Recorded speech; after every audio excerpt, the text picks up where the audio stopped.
President Trump signed an executive order that makes it easier for states to remove homeless encampments and force homeless people into mental health or addiction treatment programs. Our Lisa Desjardins explains. President Trump's order lays out his goal clearly. He wants to move more people who are homeless into long-term institutions and hospitals, including involuntarily. He also plans a dramatic shift in federal funds, away from programs that place people into housing first and instead pushing for tougher, immediate requirements for treatment. Homeless rates have been steadily rising since 2017. A federal count found that more than 770,000 people were living in shelters or outside on a single night last year.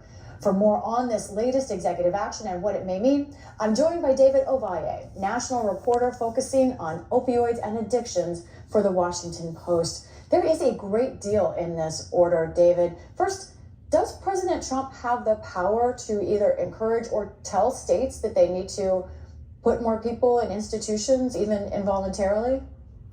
Well, no, not specifically, and that's one of the interesting things about this order is that they're really trying to incentivize and push states into doing this. Remember, states set their particular laws, they set their criteria for how they handle involuntary commitments.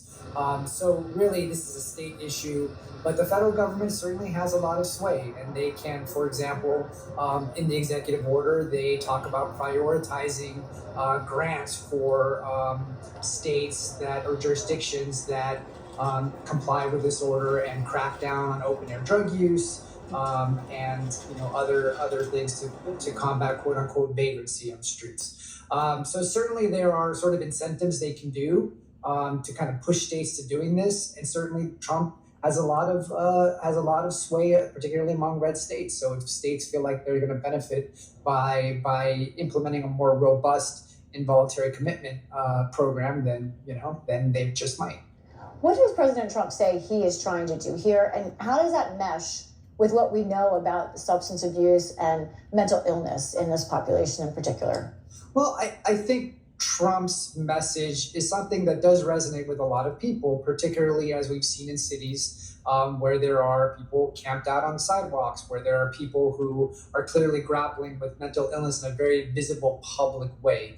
And so, whether you're seeing it firsthand or you're watching it on TV, certainly this is something that concerns people, right? But of course, in a very Trump way, it's also sort of loaded with very fear-inducing language, right? It's, vagrancy. It's people are, having violent confrontations on the street. And when you talk to advocates for the homeless, advocates for people who are dealing with mental illness, they point out that most people that are dealing with mental illness are not, getting arrested. They're not, violently lashing out at people. But it's when these things happen in a very high-profile way, like we've seen happen New York City, for example, they tend to grab a lot of headlines. So these are real fears that manifest themselves in our cities, but it kind of gets really amped up by some of the rhetoric. Where are the advocates on the tension here? Obviously, there's a public concern. You talked about that, but what are their concerns about this idea of stepped up, involuntarily moving people into hospitals? Well, I think the overarching fear is that we might return to, to policies of decades past where people were unjustly and unfairly being held in asylums for, months and years against their will and not really getting the right kind of treatment, or maybe they weren't supposed to be there in the first place. So that's sort of the overarching fear. But I think the fact that there's a lot of public health dollars that are being cut right now. And so some of that money, they say, should be better spent on helping people in treatment and not just locking them away, sort of indefinitely. I spoke to a man who's almost 80 who's experiencing homelessness now, has for a long time. He is one of those roughly 1/3 in that population who's also dealt with serious mental illness, as we're talking about. And he said he just does not think there's room in the system, in the hospitals, in shelters for these kinds of populations. What do we know about that?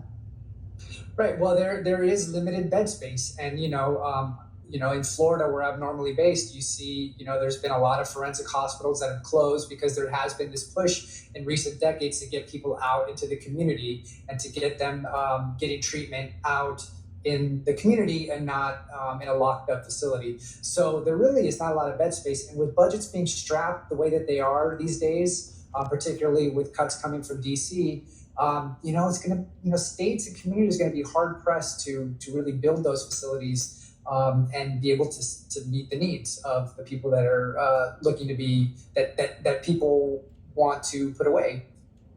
David Avaya, thank you for your reporting on complex issues. We really appreciate talking with us today. Thank you.